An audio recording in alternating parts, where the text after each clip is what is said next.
गुरवे गौरचन्द्राय राधिकायै तदालये कृष्णाय कृष्णभक्ताय तद्भक्ताय नमो नमः। नमो ॐ विष्णुपादाय कृष्णप्रेष्ठाय भूतले श्रीमते भक्तिवेदान्त स्वामिनिति नामिने। नमस्ते सारस्वते देवे गौरवाणी प्रचारिणे निर्विशेषशून्यवादी पाश्चात्यदेशतारिणे। चिन्तामणिपकरसद्मसुकल्पवृक्ष लक्षाभितेषु सुरभिरभिपालयन्तम् लक्ष्मीसहस्रशतसम्भ्रमसेव्यमानं गोविन्दमादिपुरुषं तमहं भजामि।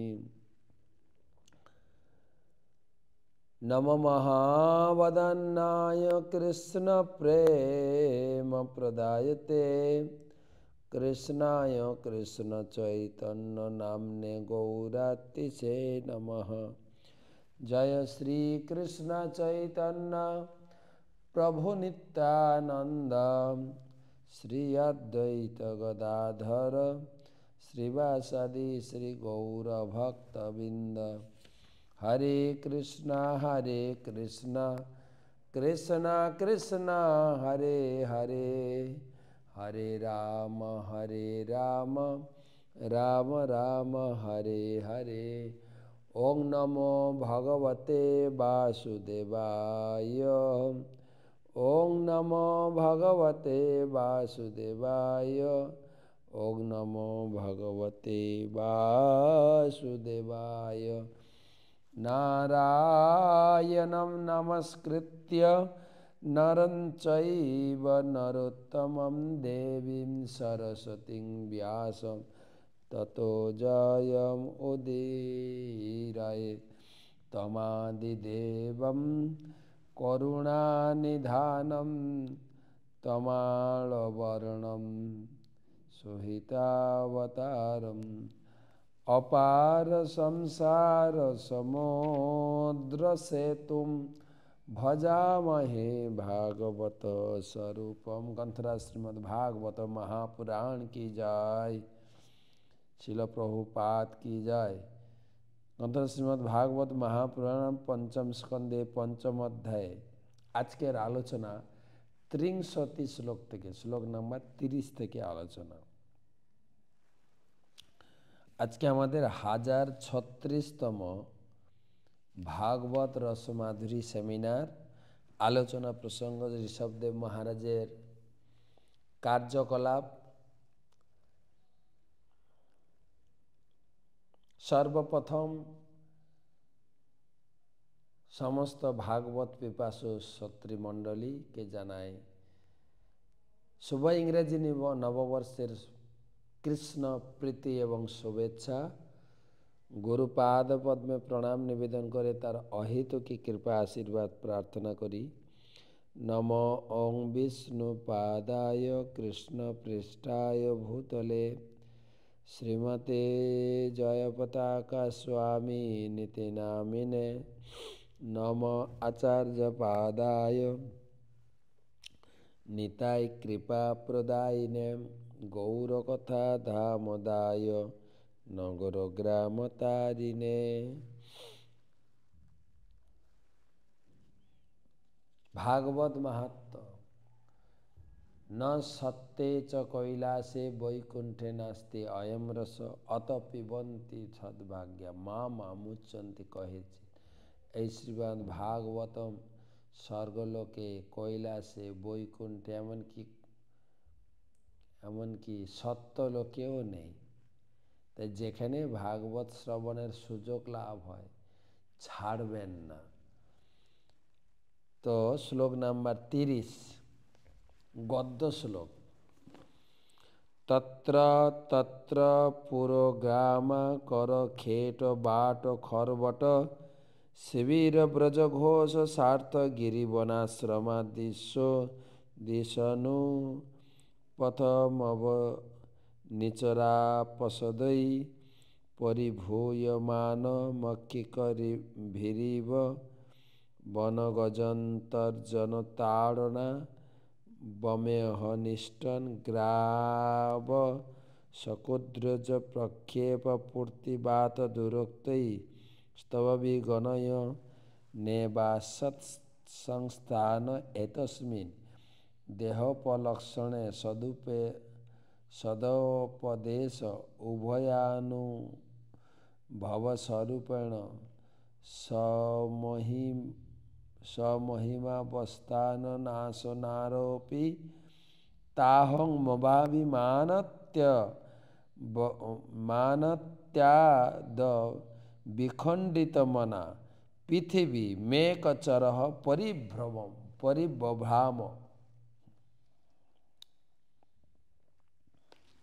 এখানে সুখদেব গোস্বামী বলছেন, কি বলছেন না, সেই ঋষভদেব তিনি তার পুত্রদের উপদেশ, ব্রাহ্মণদের উপদেশ দেওয়ার পর পুত্রদেরকে বললেন, তোমরা তোমাদের বড় ভাই ভরতের আনুগত্যে কাজ করো। পুরো ঘর পরিবার সেটিং করার পরে তিনি অবধূত বেশ ধারণ করে, সম্পূর্ণ উলঙ্গ, জড়, অন্ধ, বধির এবং পিশাচের মতো তিনি বেরিয়ে গেলেন। নগরী, গ্রাম, খনি, কৃষিক্ষেত্র, উপত্যকা, উদ্যান, সেনানিবাস, গোনিবাস, নগরী, গ্রাম, খনি, পর্বত, অরণ্য, আশ্রম ইত্যাদি ভ্রমণ করতে লাগলেন। তার ভ্রমণের সময় মাছিরা যেমন বনহস্তিকে ঘিরে উত্ত্যক্ত করে, সেইভাবে দুর্জনেরা ভয় প্রদর্শন, তাড়ন, গায়ে প্রস্তাব, থুতু পরিত্যাগ, পাথর, বিষ্ঠা, ধূলি নিক্ষেপ, অধবায়ু ত্যাগ ও দুর্বাক্য প্রয়োগ প্রভৃতির দ্বারা তাকে নানাভাবে ক্লেশ প্রদান করলেও তিনি সেই সমস্ত গ্রাহ্য করতেন না। বাপরে,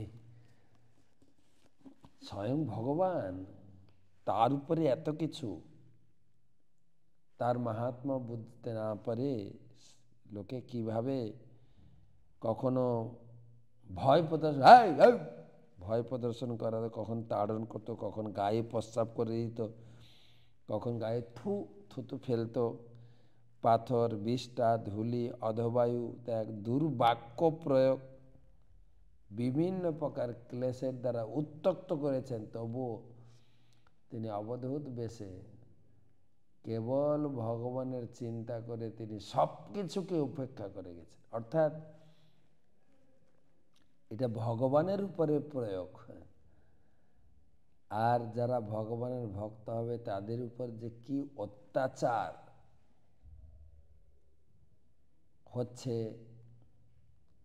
হয়েছে আর ভবিষ্যতে হতেও পারে, যদিও শাস্ত্রে বলা হয়েছে বা এখানে ঋষভদেবের মাধ্যমে আমরা জানতে পাচ্ছি তিনি কোনো কিছুর দ্বারা প্রভাবিত হতেন না। অর্থাৎ সম্পূর্ণরূপে ভক্তকে, সিদ্ধ যোগীকে, এই সবার ঊর্ধ্বে, এই জগৎ মর্যাদাবান ব্যক্তিকে মর্যাদা দিতে জানে না। এখানে মর্যাদা দেয় তাদেরই যারা তাদের পিছনে ভোগের হাওয়া দেবে। হ্যাঁ, সে যে ব্যক্তি হোক না কেন, যেরকম রাজনৈতিক লোকেরা রাজনৈতিক নেতাদের কত প্রশংসা করে, সাধারণ লোকের প্রশংসা আসে না তো, নিজেরাই কত করেছে, এই করেছে, এই করেছে, এই করেছে, কল্পনাই করা যায় না আমাদের রাজনৈতিক নেতাদের।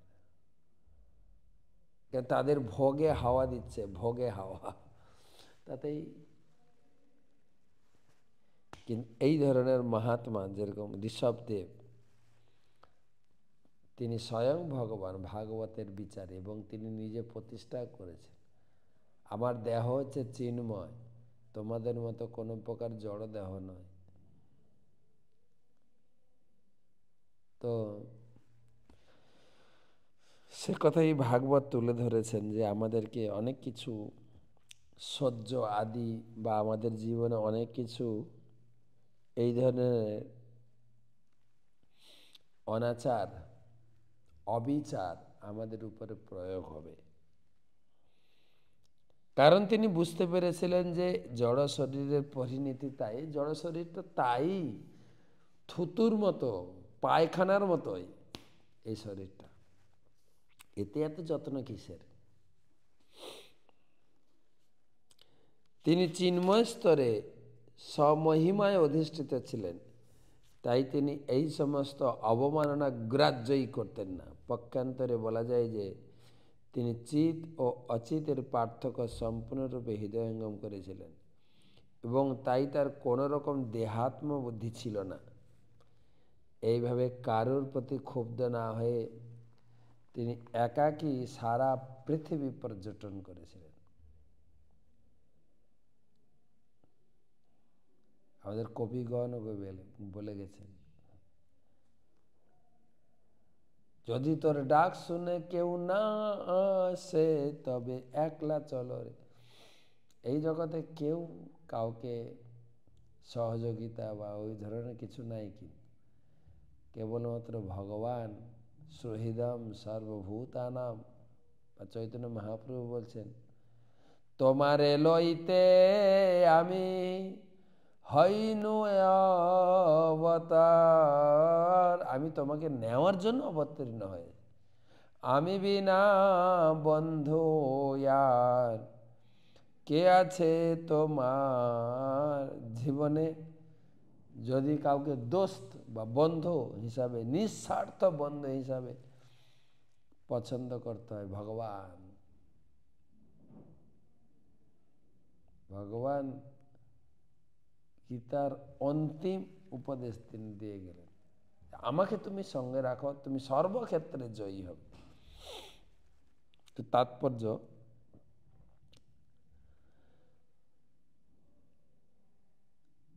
নরোত্তম দাস ঠাকুর বলেছেন, দেহ স্মৃতি নাহি যান সংসার বন্ধন কাহা তার। যার নিজের দেহের প্রতি আসক্তি নেই, দেহের যত্ন জানে না, তাকে দেহাত্ম বুদ্ধি বা দেহের কথা বললে কিছু বুঝবে না।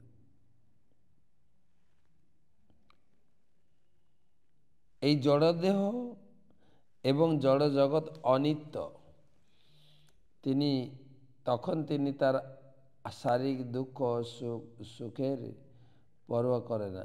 শ্রীকৃষ্ণ বলেছেন, মাত্রা স্পর্শাস্তু কন্তে শীতষ্ণু সুখ দুঃখদা আগম অপায়নি নিত্যম তাম তিতিক্ষস্য ভারত।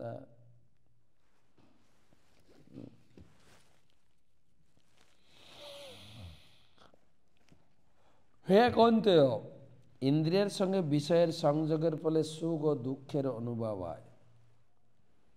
এটা কেমন? এটা গীতার 2য় অধ্যায়ে ভগবান বুঝিয়েছেন। ইন্দ্রিয়ের সঙ্গে বিষয়ের সংযোগ, সুখ এবং দুঃখের অনুভূতি।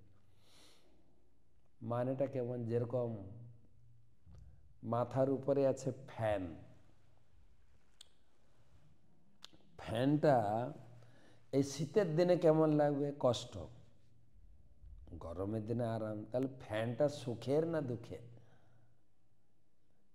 ভগবান বুঝাচ্ছেন এইরকম সুখ দুঃখ শীত উষ্ণ আসতেই থাকে, আসতেই থাকে। এখন শীত চলছে, কিছুদিন পরে এমন গরম আসবে পঞ্চমী, বসন্ত পঞ্চমী পূজার পরে। শীতটা ছিল না খুব ভালো, এখন শীত চলছে, ও শীতটা কবে যাবে। আর আমরা তো যাচ্ছি এলাহাবাদে, যেখানে নাকি প্রচণ্ড শীত পড়বে। যেরকম অযোধ্যাতে শীত ছিল, কখনো কখনো বৃষ্টি হতো, বৃষ্টি হলে সূর্যের মুখ দেখতাম না কয়েকদিন ধরে। তো প্রয়াগে এতদিন থাকার অভিজ্ঞতা নেই, শুনেছি খুব ঠান্ডা পড়ে।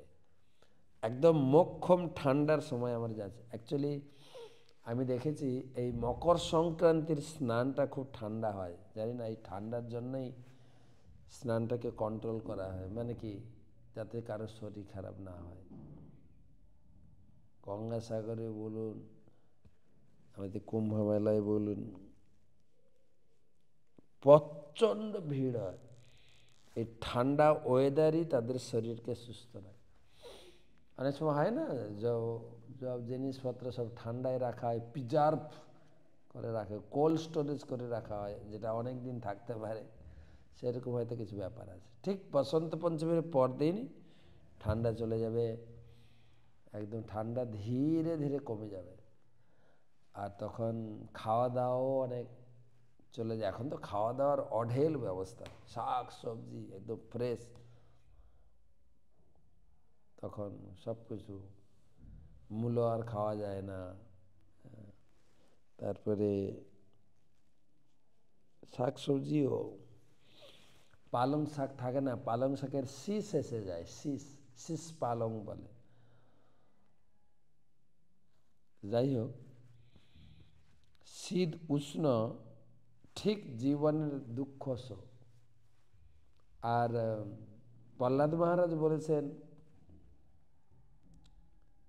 দুঃখ সুখ জীবনের একটা সাইকেলের স্পোকের মতো, সাইকেলের চাকাটা ঘুরছে, এখন আমার দুঃখ চলছে, সুখের স্পোক উপরে আছে, চাকাটা ঘুরলেই সুখ আসবে, দুঃখ চলে যাবে, এই সুখ দুঃখ। সেই জন্য প্রতি কথায় লোকে বলে ভালো মন্দ খেয়ে আসি, ভালো মন্দ দেখে আসি, ভালো সঙ্গে মন্দ, সুখ দুঃখে। তো ব্রহ্মাজি বলেছেন ভাগবতমের দশম স্কন্ধে, সেখানে তিনি বর্ণনা করছেন, হ্যাঁ, যে তত্ত্বেয় অনুকম্পা সুসুমিক সমান ভুঞ্জান্ম এতাম কৃতং বিপাকম তদ্বাগ বপভি বিদধন্নমস্তে জীবেত যো মুক্তি পদে দায় ভাগ। বলছেন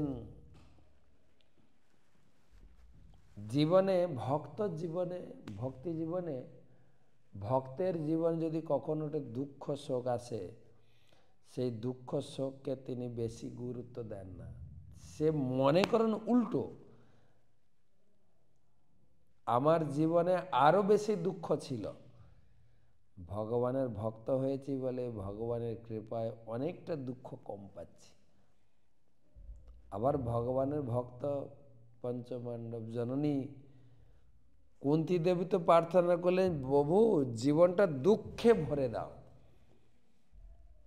কৃষ্ণ বলছেন, পিসিমা তুমি এত দুঃখ চাইছো কেন? বলে আমি বুঝে নিয়েছি, দুঃখ না আসলে জীবনে তুমি আসো না, দুঃখে পড়লে তোমাকে সবাই স্মরণ করে, তখন তুমি তার সামনে দেখা দাও, দর্শন দাও, তাকে কৃপা করো। তো দুঃখটাই হচ্ছে জীবনে কৃপা লাভের একটা মাধ্যম। তাই জীবনে প্রচুর দুঃখ আসুক,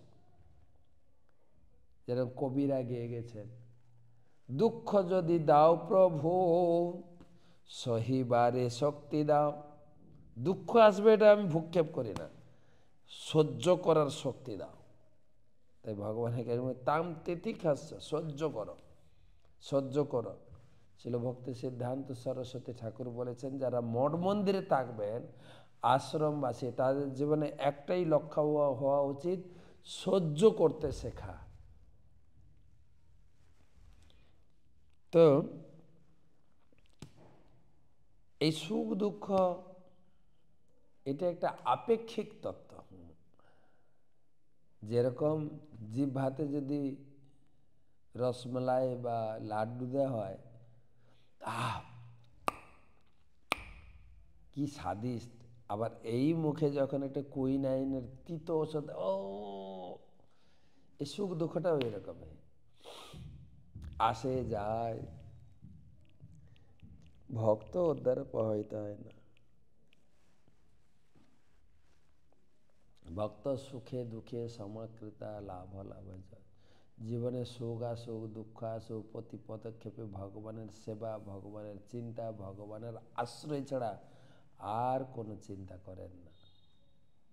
সেজন্য ভগবান বলছে তাদের ক্ষেত্রে এই সুখ দুঃখ ঋষভদেব তিনি আচরণ করে দেখাচ্ছেন, তার প্রতি তার শরীরের প্রতি এত কদর্য আচরণ তিনি কিছু মনে করেন। আর আমাদের জীবনে আসেও, আমরা যারা সমাজে রয়েছি, আমাদের পাড়া প্রতিবেশী আত্মীয় স্বজন কখনো একটা ভালো কথা বলে না তো যে তুমি ভগবানের ভক্ত হয়েছ, কত ভালো। স্কুলের মাস্টার থেকে রাজনৈতিক নেতা থেকে গ্রামের দিদি মাসি কাকু জেঠু সব শুধু গালাগালিই দিয়ে যায়। আর আমরা যতটুকু সহ্য করতে পারি ততটুকু গালাগালি দেয়, বেশি সহ্য করতে পারলে বেশি অত্যাচার আসবেই। কিন্তু আমাদের শক্ত থাকতে হয়, তোরা যে যা বলিস ভাই, আমার সোরার হরিণ চায়। আমার যে লক্ষ্য ঠিক করেছি, যেরকম জাগতিক উদাহরণ দেওয়া যায়, একটা ছেলে একটা মেয়েকে যখন ভালোবাসে, সেই ভালোবাসার বন্ধনটা এত দৃঢ় থাকে, পারিপার্শ্বিক কত অত্যাচার গালি গালাজ মন্দ কোনো কিছু, এই যে ভালোবেসেছে সব কিছুকে উপেক্ষা করে আমি তোমাকে লাভ করতে চাই। ঠিক সেরকম ভগবানের প্রতি কেউ যদি তার বিশ্বাস জাগ্রত করতে পারে, সে সমস্ত দুঃখের দ্বারা বিচলিত হবে না। গীতায় 6ষ্ঠ অধ্যায়, যস্মিন স্থিত ন দুঃখে ন গুরু নাপি বিচারে। যে জায়গায় অধিষ্ঠিত হয়ে গেলে বড় বড় বিপদও তাকে ভক্তি জীবন থেকে টলাতে পারবে না। ঋষভদেব সম্বন্ধে পূর্বেই বলা হয়েছে, ইদম শরীরম মম দুর্বিভাব্য। তার জড়দেহের বন্ধন ছিল না এবং তাই দুর্জনের তাকে যে যন্ত্রণা দিয়েছিল তা তিনি নীরবে সহ্য করেছিলেন। তারা তার প্রতি মল ও ধূলি নিক্ষেপ করলেও, তিনি তাকে প্রহার করলেও তিনি তা সহ্য করেছিলেন। তার দেহ ছিল চিন্ময় এবং তার ফলে তিনি কোনো বেদনা অনুভব করেননি। তিনি সর্বদাই চিন্ময় আনন্দে মগ্ন ছিলেন। এবং ভগবদ্গীতার 8শ অধ্যায় 61 শ্লোকে বলেছেন, ঈশ্বর সর্বভূতানাং হৃদয়স্য অর্জুন তিষ্ঠতি ভ্রাময়ন সর্বভূতানি যন্ত্ররূঢ়ানি মায়য়া। হে অর্জুন, পরমেশ্বর ভগবান সমস্ত জীবকে দেহরূপ যন্ত্রে আহরণ করিয়ে মায়ার দ্বারা ভ্রমণ করেন। ভগবান যেহেতু সকলের হৃদয়ে অবস্থিত, তাই তিনি কুকুর এবং শূকরের হৃদয়েও বিরাজমান। কুকুর যদিও নোংরা স্থানে থাকে, তাহলেও মনে করা উচিত নয় যে পরমাত্মা ভগবানও সেই নোংরা স্থানে রয়েছে মনে করে। কিন্তু লোকেরা যদিও ভগবান ঋষিদেবের উপরে কি বলে অত্যাচার করেছিল, কিন্তু তিনি তার দ্বারা প্রভাবিত হননি। তাই এখানে উল্লেখ করা হয়েছে স্বমহিমা অবস্থানেন, তিনি তার স্বীয় মহিমায় অবস্থিত ছিলেন। উপরিক্ত বিভিন্নভাবে তাকে নির্যাতন করা হলো, তিনি কোনো রকম দুঃখ অনুভব করেননি, কোনো রকম।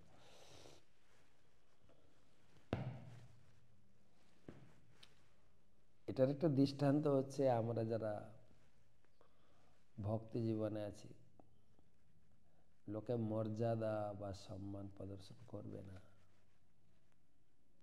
সবসময় লোকে উত্ত্যক্ত করবে, সবসময় লোকে আমাদের ভুল ধরবে, সবসময় লোকে আমাদের অত্যাচার করবে, সহ্য করতে হবে। আমরা ছোটবেলায় একটা কথা শুনেছি, যে সহে সে রহে। সহ্য করতে শেখা, সহ্য গুণটা বাড়ানো, ক্ষমা গুণ বাড়ানো, এটা যে শাস্ত্রের বিচার। 31 শ্লোক, অতি সুকুমার মকচরণর স্থল বিপুল বাহু সঙ্গল বদনাদ্য বয় বনিস্নাস প্রকৃতি সুন্দর স্বভাব হাসু সুমুখ নব নলিদ ননীল দোলায়মান শিবির তারারুণায় তময় রুচির সদৃশ সুভগ কপল কর্ণ কণ্ঠনাশ নিগূঢ় স্মিত বদন মহোৎসবেন পুরবনিতানাম মনসি কুসুম সরাসনমুদ মুপধ্যায়ন পরাগ বলম্বান কুটিল জটিল কপিশ কেশ ভূরিভার অবধূত মলিন নিজ শরীরেণ প্রগুহতি ইবা দৃশ্যত। কোনো দাড়ি কমা ছেদ কিছুই নাই, পুরো এক লাইনে লিখে গেছে। এই শ্লোকের অনুবাদ। ভগবান ঋষভদেব কর চরণ বক্ষস্থল ছিল অত্যন্ত দীর্ঘ। এগুলো হচ্ছে মহাপুরুষের লক্ষণ। কর মানে হাত ও দীর্ঘ, যেরকম মহাপ্রভুর হাত ছিল, আজ আমাদের হাত কোমর পর্যন্ত, মহাপ্রভুর হাত ছিল হাঁটু পর্যন্ত।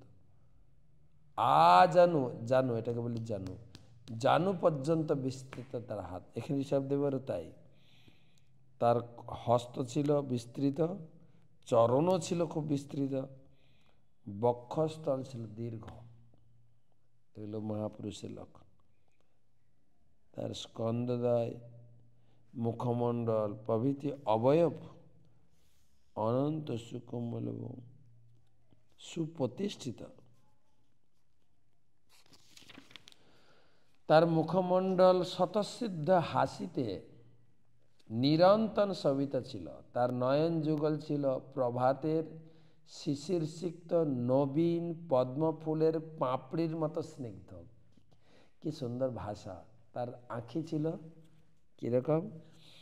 প্রভাতের শিশিরসিক্ত নবীন পদ্মফুলের পাপড়ির মতো স্নিগ্ধ এবং অরুণ বর্ণ। তার চোখের তারা এত মনোহর ছিল যে দর্শকের সমস্ত সন্তাপ হরণ করত। এটাই শাস্ত্রে বলা হয়েছে। কেউ যদি জীবনে খুব দুঃখ পায়, মন্দিরে গিয়ে ভগবানের করুণার নব নয়নকে দর্শন করতে হবে।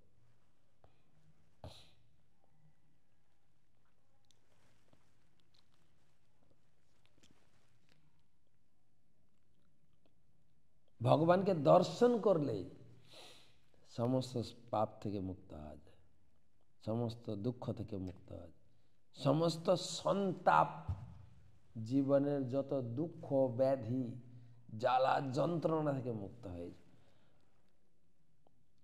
তার কপাল, কর্ণ, কণ্ঠ, নাক এই সমস্ত অবয়ব অত্যন্ত সুন্দর ছিল।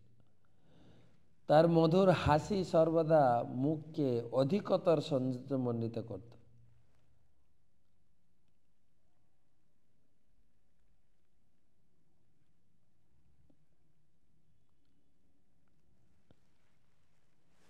তা এতই সুন্দর। আচ্ছা, তার হাসি, মুখমণ্ডলের হাসি এতই সুন্দর ছিল যে বিবাহিতা রমণীদের হৃদয়ও তার প্রতি আকৃষ্ট। বৃন্দাবনে তিনি চুরি করেছেন না, চুরির উপরে তিনি নোট করে একজন কবি এত সুন্দর গান লিখেছেন যে ব্রজে প্রসিদ্ধম নবনীত চৌরম তুকুলালালম। ব্রজগোপিকাদের কাপড় ধরে টেনেছেন, রাধিকার হৃদয় চুরি করেছেন, ব্রজবাসীদের হৃদয়কে চুরি করে নিয়েছেন। তার সৌন্দর্যতা, তার হাসি, তার ব্যবহার, তার মিষ্টি মেলামেশার মধ্যে, আর সেই গুণগুলো ঋষভদেবের জীবনেও লক্ষ্য করা যায়। বিবাহিত রমণীদের হৃদয় আকৃষ্ট হতো, তারা যেন কামবানে জর্জরিত হতো। তারা তার মাথা জুড়ে ছিল বিস্তৃত জটা জুলক পিঙ্গল বর্ণ কেশদাম। মাথায় ছিল খুব সুন্দর চাঁচর কেশ। তার অবিন্যস্ত চুল মলিন শরীরকে দেখে তাকে পিশাচগ্রস্ত বলে মনে হয়। চারিদিকে এলোমেলো চুল থাকতো, শরীরে ময়লা ধুলি, তাকে পিশাচ বা পাগল বলে মনে করতেন। আরেকটা শ্লোক পড়ব, বাট 31 শ্লোকের ছোট্ট তাৎপর্য। ভগবান ঋষভদেব যদিও তার শরীরকে সম্পূর্ণরূপে অবহেলা করেছিলেন, তবুও তার দিব্য অঙ্গ প্রত্যঙ্গ এতই আকর্ষণীয় ছিল যে বিবাহিতা রমণীরও তার প্রতি আকৃষ্ট হতো। তার সৌন্দর্য ও মলিনতার সংমিশ্রণে তা সুন্দর শরীরটিকে পিশাচগ্রস্ত করত। আমরা যে সৌন্দর্য আধিক্য লাভ করি, কেবল ভগবান শরীর আছেন বলেই তো না। ভগবান চলে গেলে এই শরীরের কি দাম। আরেকটা শ্লোক পড়ি, জর্হি বাবস ভগবান লোকমিমম যোগ সাধ্যা প্রতি পমি বাচ খাণস্তৎ প্রতিক্রিয়াকর্ম বিভৎ শীতমিতি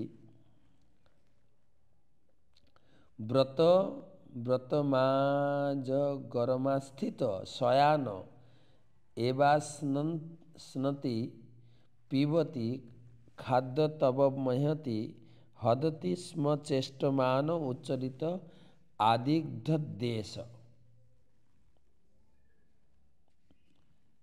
অনুবাদ এবং তাৎপর্য। ভগবান ঋষভদেব যখন দেখলেন জনসাধারণ তার যোগ সাধনের প্রতিবন্ধকতা করছে, তখন তিনি প্রতিকারের জন্য অজগর বৃত্তি গ্রহণ করেছিলেন। কারো কাছে চেয়ে খেতেন না। হ্যাঁ, অজগর সাপ যেরকম হাঁ করলে মুখ হাঁ করে বসে থাকে, যা খাবার আসে প্রকৃতির নিয়মে, অজগর বৃত্তি গ্রহণ করেছিলেন। তিনি এক স্থানে শয়ন করেই আহার পান মল মূত্র পরিত্যাগ করতেন, সেখানেই অবলুণ্ঠন করতেন।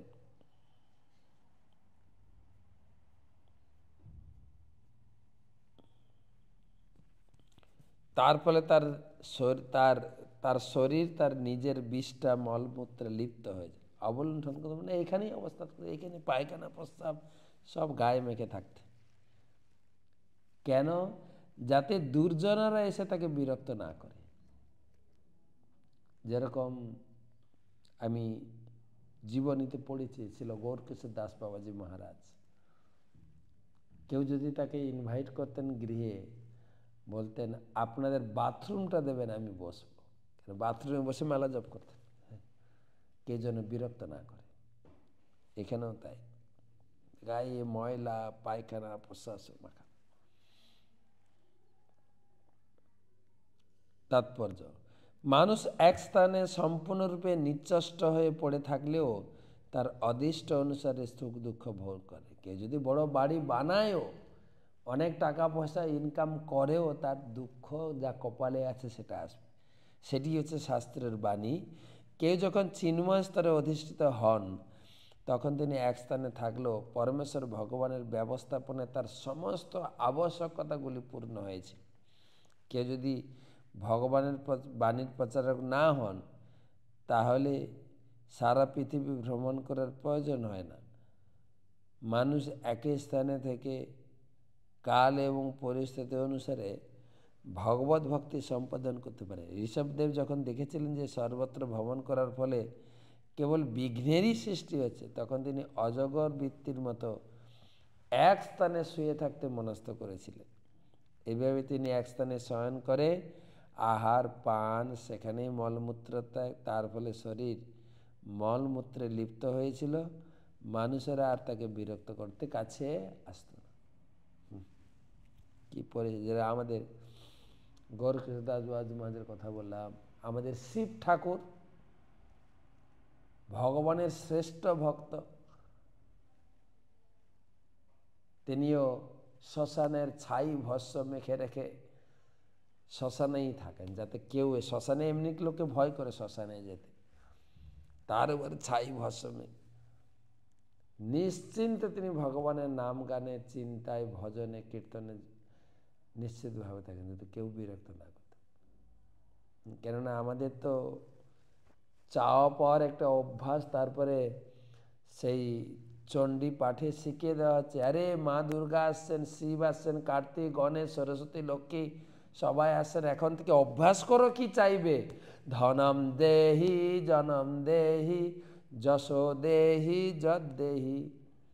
হে মা ধন দাও, জন দাও, টাকা দাও, চাকরি দাও। আমাদের গ্রামে ইয়াং ছেলেরা বলতে, মা টাকা দাও না হলে দেখা দাও, যে কোনো একটা, বাস। সেজন্য শিব ঠাকুর একদম এই পরিবার থেকে দূরে শ্মশান, সেখানে বসে তিনি ভগবানের নাম ধ্যানে। ব্রহ্মা জপে চতুর্মুখে, কৃষ্ণ কৃষ্ণ হরে হরে, মহাদেব পঞ্চমুখে, রাম রাম হরে হরে। সেই জন্য তার নাম রামেশ্বরম। যিনি রামকে ঈশ্বর বলে গ্রহণ করে, তার চরণের, তার চিন্তায়, তার ভাবনায়, তার কীর্তনে নিমগ্ন হয়েছে, সেই জন্য তার নাম রামেশ্বরম। দক্ষিণ ভারতে প্রসিদ্ধ মন্দির, বিশেষ করে ভগবানের দ্বাদশ জ্যোতির্লিঙ্গের মধ্যে একটা প্রসিদ্ধ মন্দির। তাই আমরা যারা ভজনশীল, ভগবানের ভজনে যুক্ত হয়েছি, ভগবানের সেবায় যুক্ত হয়েছি, তাদের প্রতি একটা বিশেষ শিক্ষা। এমনকি ঋষভদেব ছিলেন স্বয়ং ভগবান, তার প্রতি যে আচরণ সমাজের, আর আমি আপনি যারা ভগবানের সেবায় যুক্ত হয়েছি, কখনো যে আমাদের পরিবারের লোক, আমাদের সমাজের লোক, আমাদের প্রতিবেশীরা যে আমাকে সম্মান করে দুটো কথা বলবে, যদিও সম্মান করে তাদের চাওয়া পাওয়া নিয়ে সম্মান করে, সম্মানটা তখনই করে যখন কিছু তার কাছ থেকে পাবো, সম্মান টম্মান করে আদায় করার চেষ্টা করে। সমাজ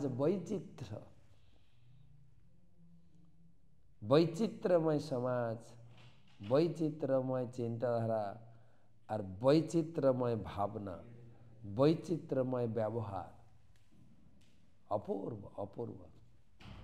তো সেই কথা আমরা ভাগবতমে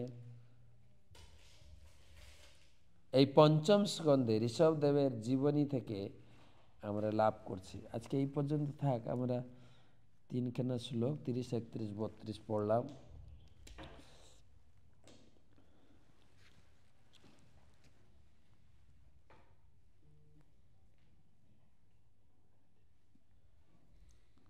গীতাদান,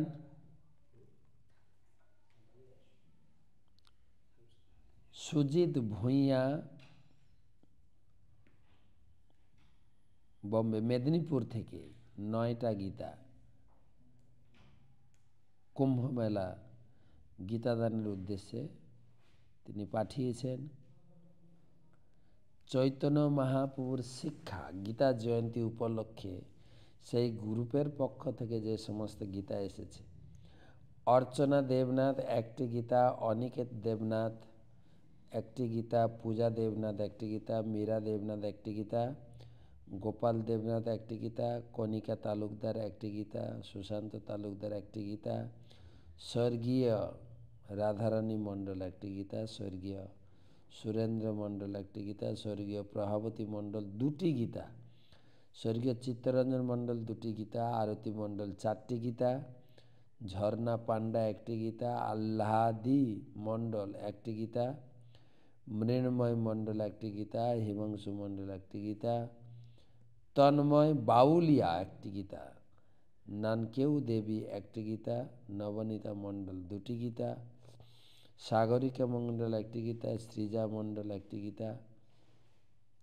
মুনমুন মণ্ডল 2টি গীতা, কবিতা রায় বচ্চন একটি গীতা, বসন রায় বচ্চন একটি গীতা, রামকৃষ্ণ মণ্ডল 2টি গীতা, দিবাকর মণ্ডল 2টি গীতা, অভিক দাস একটি গীতা, শশাঙ্ক শেখর জানা একটি গীতা, স্বর্গীয় ভাদু বিশ্বাস মাহাত্ম একটি গীতা, স্বর্গীয় শুভজিৎ দাস একটি গীতা, দেবকী আগরওয়াল একটি গীতা, রাজু হালদার একটি গীতা, বিশ্বজিৎ মাহাতো একটি গীতা, কৌশিক নস্কর একটি গীতা, কৌশিক নস্কর जादू माहातो একটি গীতা, প্রীতম মাহাতো একটি গীতা, বাসুদেব যাদব একটি গীতা, প্রাণকৃষ্ণ মৃধা একটি গীতা, কৌশল্যা মৃধা একটি গীতা, মহাদেব ঢালি 7টি গীতা, গৌতম ঘোষ একটি গীতা, গোপাল মণ্ডল একটি গীতা, আশানন্দ 2টি গীতা, কুলভূষণ নন্দন একটি গীতা, প্রশান্ত মৃধা একটি গীতা, নমিতা মৃধা একটি গীতা, সঞ্জয় হালদার একটি গীতা, শান্তি হালদার একটি গীতা, রানা ঢালি একটি গীতা, অজিত সর্দার একটি গীতা, গৌরাঙ্গ মণ্ডল একটি গীতা, বিশ্বজিৎ বর্মন একটি গীতা, তারা পাটেল একটি গীতা, সুদীপ মণ্ডল একটি গীতা, প্রিয়া মণ্ডল একটি গীতা, যুবরাজ মণ্ডল একটি গীতা, মিতিন বর্মন একটি গীতা, সনাতন মণ্ডল একটি গীতা, তাপস বাউলিয়া একটি গীতা, প্রশান্ত ঘনামি একটি গীতা, প্রশান্ত প্রশান্ত পাইক একটি গীতা, অনিমা গায়ন একটি গীতা, প্রশান্ত মণ্ডল একটি গীতা, রীতা হালদার একটি গীতা। এই ছিল আজকের গীতাদানের ঘোষণা।